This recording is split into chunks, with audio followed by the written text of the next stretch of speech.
कि माँ की ज्योति से नूर मिलता है,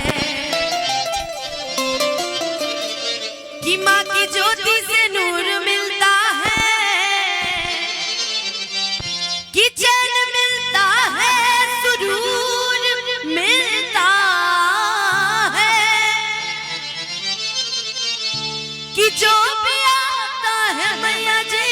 तेरे दर पे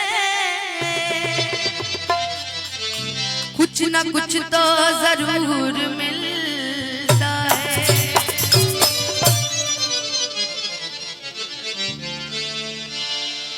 एक छोटा सा भजन कि हम सभी अगर आज भी अगर दरबार में जाते हैं तो अगर लड़कों की बात कर लिया जाए कि अगर भोलेनाथ से या भगवान से अगर कुछ मांगना रहे तो जीवन में वो एक ही चीज मांगते हैं, जानते हैं क्या? बता दे कि सब होखे हुनर में हरारू चाहिए सोना, कि भोला पूजी रौर गो चाहिए चंदा चको नाही दहेज में मांगिले फॉर्चूना, कि सब होखे हुनर में हरारू चाहिए सोना। लेकिन अगर हम लोग जाए, अगर हम लड़कियां जाएं और भगवान के दरबार में जाकर हम लोग एक ही चीज मांगते हैं कि भगवान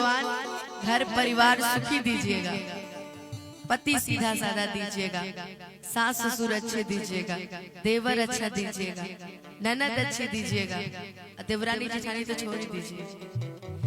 हम लोग जाते हैं दरबार में और कहते हैं कि सासु चाहिए मांगी जैसन,